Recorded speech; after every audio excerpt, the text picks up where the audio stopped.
everyone. Today we will discuss about Thomson model of atom. So जैसा कि आपको पता है कि इससे पहले हमने स्ट्रक्चर ऑफ एटम डिस्कस किया है, मैटर, मॉलिक्यूल, एटम, ये सारी चीजें हम डिस्कस कर चुके हैं for KVS PRT science. Okay, so now we will discuss about Thomson model of atom. So जो थॉमसन थे उन्होंने एटम का एक मॉडल प्रोड्यूस किया. उसमें उन्होंने ये बताया कि जो एटम जो होते हैं वो एक यूनिफॉर्म स्फेयर होता है एटम, जिसमें पॉजिटिव जो होते हैं, पॉजिटिव चार्ज जो होता है वो यूनिफॉर्मली डिस्ट्रीब्यूटेड होते हैं एंड इलेक्ट्रॉन उसमें एम्बेडेड होते हैं. ठीक है, लाइक दिस इन्होंने ये कहा कि एक एटम है जो कि क्या है आपका एक स्फेयर, यानी कि एक एटम है जो क्या है आपका यूनिफॉर्म स्फेयर है. और इस स्फेयर में क्या होते हैं कि एक पॉजिटिव चार्ज, जो पॉजिटिव चार्ज होता है, पॉजिटिव चार्ज यूनिफॉर्मली डिस्ट्रीब्यूटेड होता है, यानी कि पूरे इस स्फेयर में पॉजिटिव चार्ज यूनिफॉर्मली डिस्ट्रीब्यूटेड होता है और इलेक्ट्रॉन इसमें एम्बेडेड होते हैं. लाइक दिस, इस तरह से इसमें इलेक्ट्रॉन एम्बेडेड होते हैं. तो इसको उन्होंने क्या कहा, इलेक्ट्रॉन. ठीक है, तो ये एक थॉमसन मॉडल था, थॉमसन का मॉडल था एटम के लिए इन्होंने प्रोड्यूस किया था. और इन्होंने ये बताया कि इस मॉडल को, इस थॉमसन का जो ये मॉडल था, इस मॉडल को उन्होंने कंपेयर किया. किससे कंपेयर किया? कुछ जनरल से एग्जांपल्स लिए उन्होंने. लाइक किया था वाटरमेलन से. एक तो उन्होंने वाटरमेलन से कंपेयर किया, यानी कि कैसे, जो वाटरमेलन जो होता है अगर हम देखें तो उसमें जो रेड पार्ट होता है वाटरमेलन का, वो पूरा क्या था, उन्होंने उसको बोला कि ये एक पॉजिटिव चार्ज है, जो क्या होते हैं पूरे इस एटम में, या फिर जैसे हम वाटरमेलन में देखें तो वो क्या होते हैं पॉजिटिवली, मतलब पूरा डिस्ट्रीब्यूटेड होते हैं उसमें. तो उसने उसको कहा कि वो क्या है, पॉजिटिव चार्ज हैं. और जो वाटरमेलन के सीड होते हैं वो क्या होते हैं, उस रेड पार्ट में धंसे हुए होते हैं, यानी कि अंदर वो एम्बेडेड होते हैं. उस सीड को उन्होंने कंपेयर किया किससे, इलेक्ट्रॉन से. ठीक है, तो ये थॉमसन का मॉडल था. इसके अलावा उन्होंने अपने इस मॉडल को कंपेयर किया था प्लम पुडिंग से भी इन्होंने कंपेयर किया. प्लम पुडिंग मॉडल भी इसीलिए इसको कहा जाता है. वाटरमेलन से भी कंपेयर किया था, प्लम पुडिंग मॉडल भी कहते हैं, और रेजिन पुडिंग मॉडल भी कहते हैं इसे, रेजिन पुडिंग मॉडल.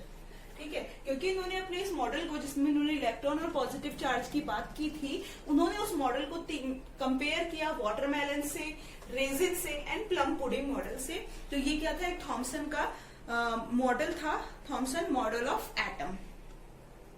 सो ये जनरल सी बात हुई, बहुत बेसिक कॉन्सेप्ट है ये. Now we will discuss about isotope, isobar and isoelectronic species. Okay, तो first of all we will discuss about isotope. Okay, तो यहां पर देखो नाम से ही क्लियर है, जैसे कि आइसोटोप, यहां पर हमें कंफ्यूज नहीं होना है बिल्कुल भी आइसोटोप में और आइसोबार में, क्योंकि बहुत टाइम बच्चे कंफ्यूज होते हैं. तो आइसोटोप्स वो होते हैं, इनका क्या होता है, सेम एटॉमिक नंबर होता है, same atomic number but different atomic mass. Okay, isotopes क्या होते हैं, जिनका एटॉमिक नंबर सेम होता है बट एटॉमिक मास क्या होता है, डिफरेंट होते हैं. उन्हें हम क्या कहते हैं, आइसोटोप कहते हैं. फॉर एग्जाम्पल आप ले लो 1H1, 1H2, 1H3. ये तीनों क्या है, आइसोटोप्स हैं, क्योंकि यहाँ पर आप देखो कि इनके एटॉमिक नंबर क्या है, सेम है. इसका भी एटॉमिक नंबर 1 है, इसका भी 1 है और इसका भी 1 है. बट डिफरेंस कहाँ पर आ रहा है, एटॉमिक मास में आ रहा है. तो ऐसे स्पीसीज या ऐसे एटम्स या एलिमेंट जिनका एटॉमिक नंबर सेम होता है बट एटॉमिक मास डिफरेंट होता है, उन्हें हम क्या कहते हैं, आइसोटोप्स कहते हैं. इसके अलावा आप एग्जाम्पल और ले सकते हैं कार्बन का, 6, 12, 6, 13, 6, 14. यहां पर देखो एटॉमिक मास क्या है, तीनों में डिफरेंट है, लेकिन एटॉमिक नंबर क्या है, तीनों का सेम है. तो एटॉमिक नंबर जब सेम होते हैं तो वो आइसोटोप्स कहलाते हैं. एटॉमिक मास जब सेम डिफरेंट होते हैं तो वो क्या होते हैं, आपके आइसोटोप्स होते हैं. ठीक है, तो यहाँ पर कंफ्यूज नहीं होना है. तो ये होते हैं आइसोटोप के दो एग्जाम्पल हैं यहाँ पर. और मैंने कल जैसे कि डिस्कस किया था कि एटॉमिक नंबर को हम नीचे लिखते हैं एटम के, और एटॉमिक मास को ऊपर लिखा जाता है, या तो यहाँ लिखोगे या फिर यहाँ लिखोगे. ठीक है, नेक्स्ट है आपका आइसो बार्स। अब देखो इसको नाम से याद रख सकते हो, बार से आप रख सकते हो कि वेट, यानी कि वेट मास, यानी कि मास क्या होगा वहां पर इक्वल होगा बार से। बार यानी कि जो बार जो होते हैं, जब हम कोई एलिमेंट नंबर पढ़ते हैं जैसे 1 बार, तो बार कहाँ लगता है, ऊपर लगता है ना। तो इस तरह से हम याद रख सकते हैं कि बार का मतलब होगा कि जो एटॉमिक मास होगा वो क्या होगा आपका, सेम होगा। तो हम क्या लिख सकते हैं, same atomic mass but different, different क्या होगा यहाँ पे, एटॉमिक नंबर। एटॉमिक नंबर क्या हो जाएगा, डिफरेंट, जस्ट इसका अपोजिट होता है। ठीक है, जब क्या होते हैं आपके एटॉमिक मास सेम होता है बट एटॉमिक नंबर डिफरेंट हो तो वो क्या होते हैं आपके आइसो बार होते हैं। एग्जाम्पल में आप ले सकते हैं यहाँ पर आर्गन का ले सकते हैं, और आर्गन होता है, कैल्शियम होता है, एंड आर्गन कैल्शियम। जैसे हम आर्गन का ले लें तो आर्गन का एटॉमिक नंबर कितना होता है, यहाँ पर 18 होता है आर्गन का एटॉमिक नंबर, और atomic mass 14। Same as calcium का एटॉमिक नंबर 20 होता है एंड एटॉमिक मास 40। तो इस तरह से यहाँ पर देख लें तो 18 क्या है यहाँ पे एटॉमिक नंबर है, और यहाँ पे 20 क्या है आपका एटॉमिक नंबर है। बट 18 एंड 20 दोनों ही क्या है, डिफरेंट है, यानी कि एटॉमिक नंबर्स क्या है यहाँ पर डिफरेंट है बट एटॉमिक मास क्या है, सेम है। तो ऐसे स्पीसीज जहां एटॉमिक मास सेम होते हैं बट डिफरेंट एटॉमिक नंबर, तो वो क्या कहलाते हैं आपके आइसो बार कहलाते हैं। Okay, so now we will discuss about, note down करते चलिएगा साथ साथ। एंड नेक्स्ट है आपका isoelectronic species, isoelectronic species, ये भी एक बहुत इंपॉर्टेंट टॉपिक है। इसमें देखो क्या होता है, आइसो इलेक्ट्रॉनिक स्पीसीज का मतलब होता है कि जो species containing same number of electron, मतलब ऐसे स्पीसीज जिसमें क्या होते हैं, सेम नंबर ऑफ इलेक्ट्रॉन होते हैं, same number of electron. Okay, कोई भी ऐसी स्पीसीज जिसमें सेम नंबर ऑफ इलेक्ट्रॉन है वो क्या होगी आपके isoelectronic species, isoelectronic species होती है। फॉर एग्जाम्पल समझ लेते हैं हम, O2 negative, fluorine negative, sodium 1 positive and magnesium 2 positive and neon, they all are isoelectronic species. अब देखो आइसो इलेक्ट्रॉनिक स्पीसीज का मतलब क्या होता है, सेम नंबर ऑफ इलेक्ट्रॉन, यानी कि सेम इलेक्ट्रॉन नंबर होने चाहिए। अब अगर हम O2 की बात करें तो आपको क्या दिया हुआ है, O2 नेगेटिव। तो आपको पता है जब किसी भी एलिमेंट या एटम के ऊपर क्या हो, नेगेटिव चार्ज होगा, इट मीन्स क्या होंगे, जितना नेगेटिव चार्ज है उतने नंबर ऑफ इलेक्ट्रॉन क्या हो रहे हैं, इंक्रीज हो रहे हैं। ठीक है, नेगेटिव चार्ज क्या इंडिकेट करता है कि नंबर ऑफ इलेक्ट्रॉन वहां पर इंक्रीज होंगे, एंड पॉजिटिव चार्ज इंडिकेट करता है कि नंबर ऑफ इलेक्ट्रॉन डिक्रीज होंगे, यानी कि वहां से रिमूव होंगे। डिपेंड करता है कि कितना चार्ज है। ऑक्सीजन पे 2 नेगेटिव लगा हुआ है तो हमें पता है ऑक्सीजन का एटॉमिक नंबर 8 होता है, but here 2 negative, it means क्या करोगे आप, 8 में कितने इलेक्ट्रॉन ऐड, यहाँ पर क्या करेंगे हम, ऐड करेंगे इलेक्ट्रॉन को। ठीक है, ऐड क्यों करेंगे, क्योंकि नेगेटिव चार्ज जो होता है वो इंडिकेट करता है कि इलेक्ट्रॉन ऐड होंगे, प्लस होंगे इलेक्ट्रॉन। तो 2 नेगेटिव है यानी कि 2 नेगेटिव है, तो 8 + 2 करोगे तो कितना मिल गया, 10। तो यहाँ पर टोटल कितने इलेक्ट्रॉन है, 10। नेक्स्ट है आपका फ्लोरीन नेगेटिव। फ्लोरीन का एटॉमिक नंबर होता है 9। सो 9 और यहाँ पर क्या है, सिर्फ 1, एक ही नेगेटिव है। तो इस नेगेटिव का मतलब क्या है, एक नेगेटिव चार्ज है, इसका मतलब एक इलेक्ट्रॉन क्या होगा, इंक्रीज होगा, यानी ऐड होगा एक electron. So 9 + 1 = 10 electron. So here also 10 electrons are present. Now we take sodium, Na positive. Na का एटॉमिक नंबर होता है 11 होता है, बट पॉजिटिव चार्ज लगा है, यानी कि +1 चार्ज लगा हुआ, इट मीन्स 1 इलेक्ट्रॉन क्या होगा, यहाँ से रिमूव होगा, हम कह सकते हैं। ठीक है, यहाँ से ये इलेक्ट्रॉन क्या होगा, रिमूव होगा। और कितना इलेक्ट्रॉन, 1 इलेक्ट्रॉन, क्योंकि एक ही पॉजिटिव है, 2 पॉजिटिव होता तो 2 इलेक्ट्रॉन रिमूव होते। ओके, तो यहाँ पे 11 - 1 होगा तो क्या आ जाएगा, 10 electron. So here also 10 electrons are present. Now we take Mg2 positive and the atomic number of magnesium is 12। जो हमें पता है कि मैग्नीशियम का एटॉमिक नंबर 12 होता है, बट है 2 पॉजिटिव चार्ज। जब 2 में आप प्लस का मतलब है इलेक्ट्रॉन रिमूव होना, यानी 12 में से आप जब 2 इलेक्ट्रॉन रिमूव करोगे तो क्या बचता है आपके पास, 10 electron. So here also 10 electrons are present. Now we take neon, Ne। अब हमें पता है यहाँ पे देखो क्या है, ना तो आपका पॉजिटिव है और ना ही आपका नेगेटिव है, यानी यहाँ पर कोई चार्ज नहीं है। और ये जो नियॉन होता है इसका एटॉमिक नंबर ही कितना होता है, 10 होता है। तो सो टोटल यहाँ पर कितने इलेक्ट्रॉन होंगे, 10 ही इलेक्ट्रॉन होंगे। अब देख लो आप, जितने हमने एग्जाम्पल्स लिए सब में क्या है, 10 इलेक्ट्रॉन है, 10 electron, it means same electron. और same number of electron it means वो कैसे इलेक्ट्रॉन्स हैं आपके, कैसे स्पीसीज है, आइसो इलेक्ट्रॉनिक। ठीक है, तो आइसो इलेक्ट्रॉनिक स्पीसीज वो होती है जब सेम नंबर ऑफ इलेक्ट्रॉन होते हैं। So now you can take a screenshot और note down it. Now we will discuss about relationship between, ये क्वेश्चन पूछा जा सकता है, रिलेशनशिप पूछ लिया जाता है कि क्या रिलेशनशिप है किन्हीं दो के बीच में। तो रिलेशनशिप बिटवीन हमसे पूछा गया है lambda, V bar, nu and C. Relationship between lambda,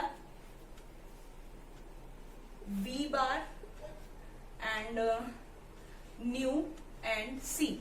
सो यहाँ पर लैम्डा क्या है आपका, वेवलेंथ है, वी बार क्या है आपका, ये वी बार है आपका यहाँ पर वेव नंबर, एंड न्यू है फ्रीक्वेंसी, और सी है आपकी यहाँ पर वेलोसिटी। ठीक है, तो इनके बीच में रिलेशनशिप क्या होता है, we know that c equal to, यानी कि पहले हम लिख लेते हैं कौन सी चीज क्या है जिससे आपको कंफ्यूजन ना हो। लैम्डा होता है वेवलेंथ, ठीक है, लैम्डा होता है वेवलेंथ, वी बार होता है आपका वेव नंबर, न्यू होता है आपका फ्रीक्वेंसी, सी होता है आपका वेलोसिटी। ओके, ये चीज क्लियर हो गई। अब हम ले लेते हैं इनके बीच में एक रिलेशनशिप ले लेते हैं।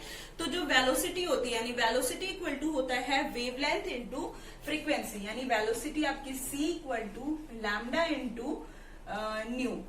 तो यानी कि क्या है आपका, सी है वेलोसिटी, लैम्डा है आपका वेवलेंथ, एंड न्यू है आपकी फ्रीक्वेंसी। अब अगर हम क्या करें, इस न्यू को हम इधर ले आए तो न्यू इक्वल टू क्या हो जाएगा आपका, सी अपॉन लैम्डा हो जाएगा मैथमेटिकली। ये एक्सप्रेशन हमें पता है, पहले से ही कैलकुलेटेड है कि जो C equal to lambda into nu होता है, जब आप न्यू को बाहर लेंगे तो सी अपॉन लैम्डा हो जाएगा मैथमेटिकली।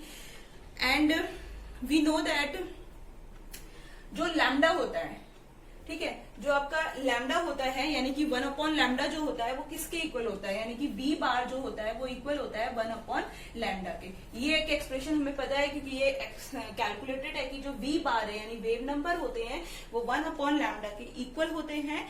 इट मीन्स, तो अब हम क्या कर सकते हैं, हमें लैम्डा की जगह पर हम किसको रख सकते हैं, वी बार को, क्योंकि वी बार की वैल्यू हमें पता चल गई है। तो क्या हो जाएगा, न्यू इक्वल टू सी। सी क्यों हुआ यहाँ पर, क्योंकि सी की जगह पे तो सी रखेंगे, लेकिन लैम्डा की वैल्यू यहाँ पर हमें पता चल गई है और वो क्या होती है आपकी वी बार। सो वी बार, तो ये क्या होगा, इनके बीच में एक रिलेशनशिप होता है।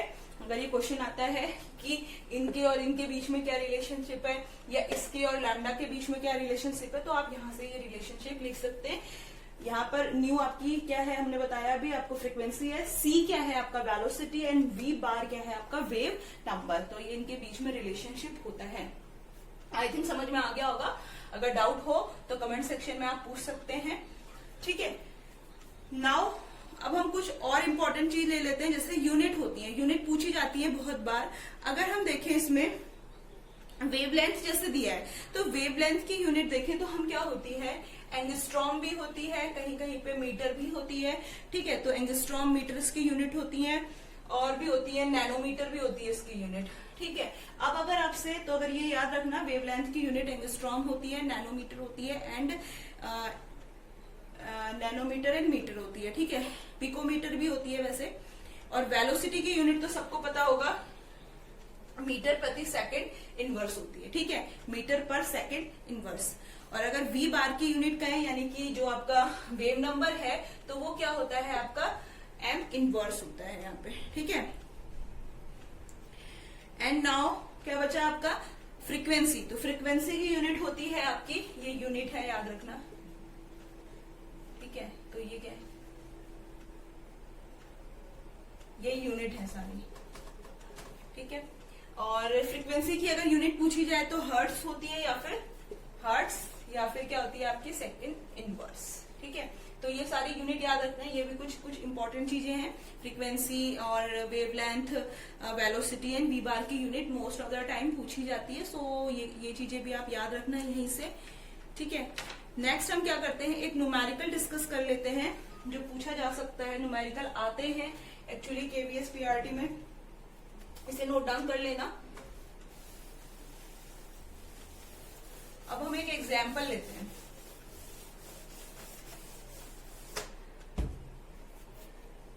एक न्यूमेरिकल लेते हैं, एक येलो लाइट है emitted from a sodium lamp, emit हो रही है एक सोडियम लैम्प से, has a wavelength 580 nanometre.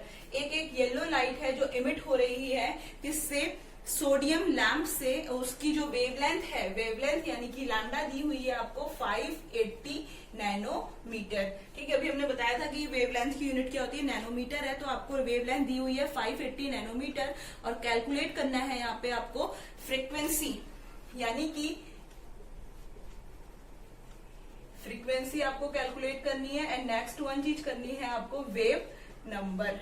Frequency को हम लिखते हैं न्यू से एंड वेव नंबर को लिखते हैं हम वी बार से। ठीक है, तो वेवलेंथ दी हुई, हाँ वेवलेंथ दी हुई है आपको, तो देखो वेवलेंथ अब तुम्हें दी है नैनोमीटर में दी हुई है। ठीक है, इसको हमें किस में कन्वर्ट करना पड़ेगा, मीटर में कन्वर्ट करना पड़ेगा। तो 580 को हम जब मीटर में कन्वर्ट करेंगे तो क्या होगा, 580 इंटू 10 की पावर -9 मीटर में कन्वर्ट हो जाएगा ये, -9। ठीक है, 580 into 10 to the power -9 metre. अब देखो हमें क्या करना है, फ्रीक्वेंसी कैलकुलेट करनी है एंड वी बार यानी कि वेव नंबर। तो फ्रीक्वेंसी के लिए जो फॉर्मूला होता है mu equal to c upon lambda, जो कि हमने अभी डिस्कस किया। ठीक है, अब देखो क्या है, सी यानी वेलोसिटी, तो वेलोसिटी क्या है, पढ़ा होगा आपने, निर्वात में प्रकाश की चाल जिसे कहते हैं हम। ठीक है, तो सी की वैल्यू क्या होती है, 3 इंटू 10 टू दी पावर -8। ठीक है, 3 into 10 to the power 8, sorry. ठीक है, 3 इंटू 10 टू दी पावर 8 होती है, तो हमने लिख लिया ये कैलकुलेटेड वैल्यू है। ठीक है, तो वेलोसिटी की वैल्यू तो हमें पता चल गई 3 into 10 to the power 8, lambda हमें दिया हुआ है तो 580 इंटू 10 टू दी पावर -9। ठीक है, अब इसे सॉल्व कर लो, तो न्यू इक्वल टू जो आएगा आपका 3 डिवाइड कर लेंगे इसे, तो क्या हो जाएगा आपका 5.17 इंटू 10 टू दी पावर 14। ठीक है, ये माइनस है तो ऊपर जाके क्या हो जाएगा, ये प्लस में कन्वर्ट हो जाएगा।